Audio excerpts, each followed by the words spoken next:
Ladies and gentlemen, welcome back to the next YouTube video.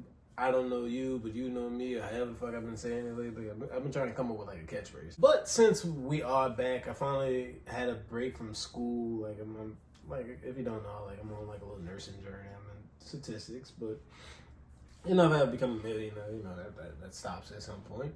So that's why you should be sure to like, share, and subscribe. But today we're gonna present to you the top 7 most requested, or at least my most requested, Dragon Ball Z Sparking Zero DLC characters, or even they may be in the base game. But these are just characters that I picked from about 7 different sagas based off of like them not being in previous installments of Dragon Ball Z Budokai Tenkaichi. So it's like we have this DLC, and you don't want to like have a DLC full of just Goku, Vegeta, fusion of Goku and Vegeta, and then you know like this variation of Goku and Vegeta. It's like I think they did that a lot with what do you call it, Fighter Z, but it's like, or even Xenoverse. I think those are like obviously 2 of the main characters, the 2 of the highest selling points of Dragon Ball Z. No matter what game you play, it could be Dokkan Battle, Legends, whatever it is. Like it's Goku and Vegeta. Like you put Vegeta in anything, I'm giving you my money. I say that to say welcome to the list. I'm gonna start off obviously with the Saiyan saga.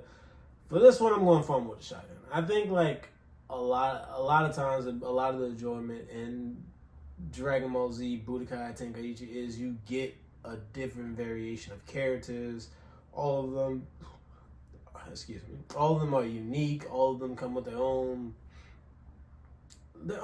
everything pretty much. So like, it's like if you play with Hercule or Videl, you know, it's not like the One Punch Man shit where you can just, you have the timer and you gotta count the timer down until you get to play with Saitama. It's like, nah, you can just go in there with Videl, you can solo Broly, you can beat up on probably Frieza, Golden Frieza. Like, so I think Farm World Shot, it's time that he makes it into a Dragon Ball Z game, especially since he's like, a lot of times you can say he's a fan favorite or he's like a fan favorite meme. So I could put Farm World Shotgun in there. Number 2 on our list, obviously, to set the parameters, is going to be like, we're going to pick one character only from each saga. That way we keep it like fair.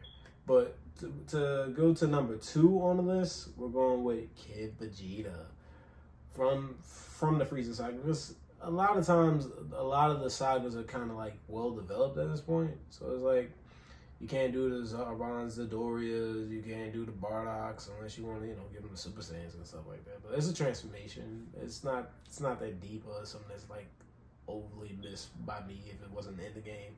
So that's why I went with Kid Vegeta. Like, this is the only Goku Vegeta, you know, variants in the list. But it's like, there's always the Kid Goku variations, there's always the Kid Trunks, there's always a Kid Gohan, but there's never a Kid Vegeta. There's never been. So I think this would be the time to add it. Otherwise, obviously, in the GT pack, they probably can do a Goku Jr. and Vegeta Jr. just to get them both out of the way. But for me personally, for my pick for the Frieza saga, Kid Vegeta. Cell saga, this one is, I don't know how he didn't make it into any of the games, but it's definitely Mr. Popo. I think he deserves to be in the game. He's definitely, like, again, like Farm with a Shotgun, a meme that has cultivated him into like a different stratosphere, and it obviously affected the series in Super, like when he made a comment towards Vegeta, but after he broke the dimension. But I think Mr. Popo belongs in the game. I think, like, especially since he had like the trainer arc with Kid Goku back in early Dragon Ball. But it also, I wonder how they would do his character. Like, I guess the character models of the skin, like, would they do like the bluish version, the purple version, or could they make him the black version? Like, I don't mind. Like, I don't really see a big deal with it. But that'll be my pick for the Cell saga. Now, Boo saga, this will be looking at the list. This is the only transformation. Buff Boo, Kid Boo, to be exact. Like, I think, for me personally, I think that could be like a different either variation or just a different, you know, gimmick for him. Like, you know, put some little muscles on him. Make sure you get like the little extra Broly stats and stuff like that. Because, like, in general, Kid Boo Boo is one of the most broken characters in the game. Like, you can make an entire game just of Boos if you really wanted to. So, and transformations and magic abilities and all type of healing powers, and he's a broken fucking character. Like, yeah, but just for like a transformation, I'll go with Boo. So now that we're finally done with the Z Saga, obviously we have 4 more left on the list. Now that I'm looking at it, this is actually 8. Yeah, this is actually 8. So, players fuck up. But we're going to Universe 6 arc. We're going to go Monaka. Like, I think Universe 6 arc, they're obviously going to do... I don't want to pick anybody obvious. Like, we know they're doing Hit. We know they're going to do Cabo. We know they're going to do Kale and Khalifa. We know they're going to probably do... I'm forgetting the other game. Magetta's and the big fat one and Frost. You know they're going to do those. They probably going to do Champa and Vados. Like, those are probably like guarantees for the game. Or at least guarantees for DLC before the top requested. I'm going Monaka. Like, I think he's like, again, another one like Mr. Popo and Farm with a Shotgun. They're very like obscure characters. Hopefully I'm saying that right. But they're very like characters who you kind of wouldn't expect to be in the game, but they're fun to play with. Like, who didn't play like Ariel when they were playing Dragon Ball Z Budokai Tenkai EG3? Who didn't want to play Farmer with a Shotgun? Those are like fun people to play with. Like, I like people like, I like kind of like a lot of the side characters a lot of the time. Like, I want to play with the General Blues and stuff like that. I don't always want to play the top upper echelon of the characters. You obviously want to have fun or even create like your own story arcs using those people. Then we move on to the Universe Survival arc. So for this one, it's kind of like you can combine this and the Black arc because it was like an easy pick for me. That's why I kind of skipped again the Black arc because those are like a lot of obvious picks within that arc. There's nothing really interesting that happens. But for me, like, I'm going Zeno. I think again another very obscene character. It's a very fun character. Like, I don't know what to say. Like, even based off his ability from the world creations, the world destructions, I think the amount of fun you could have with a character like Zeno, it could obviously make or break the game, but it's just also like, let's do it. Let's have fun. Like, this is the first game in like 14 years or something like that. Like, just throw shit at the wall with Zeno, like, because he's capable of everything. Just have fun. Even if you want to just make him like a character, he just steals a random fighter, random characters on the list moveset. Like, even if you want to do something like that, like, have fun with him. Like, he's everything and anything in the game. Like, he could be Zeno, and then you pick him, and then now he has, I think this would be like 4 base skills and 1 ultimate. Like, he just has a bunch of random stuff on the stat list and stuff like that. Like, he could be fun. Now, moving on to, because I'm going to save my top pick for last. So I'm going to move on to the Granola, the Survival arc. For this one, you could easily do Granola.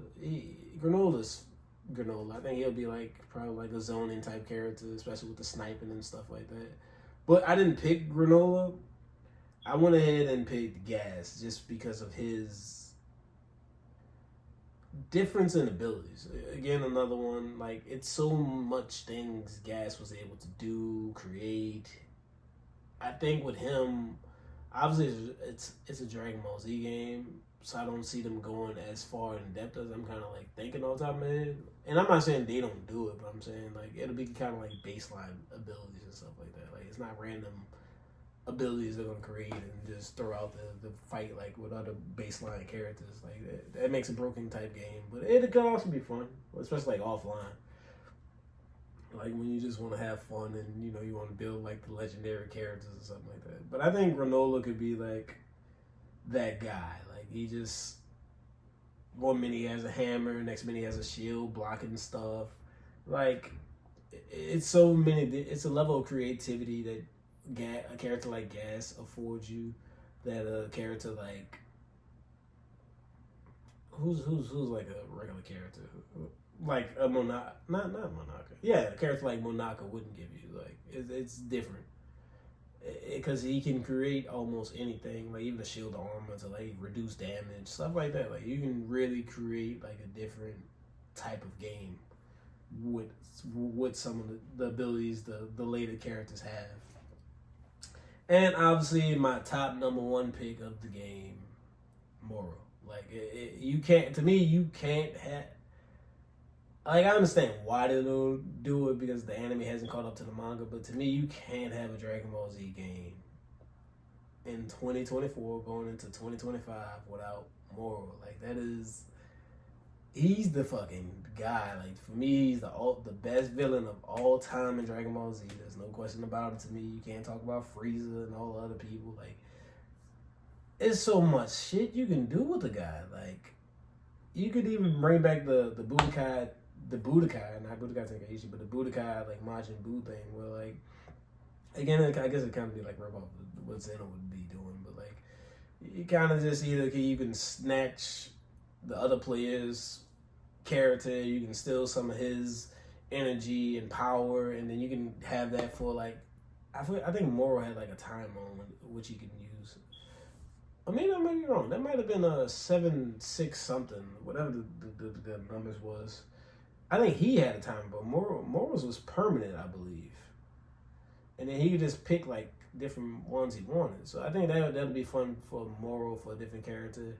And maybe you can add like a boost ability where he's siphoning energy from the planet and from the player if his character is touching the planet. But the majority of the time you're gonna be flying, so it's not gonna be that hacks or bad, but I think that'll be fun. Like it's definitely different ways, but that's my list, ladies and gentlemen. Like I think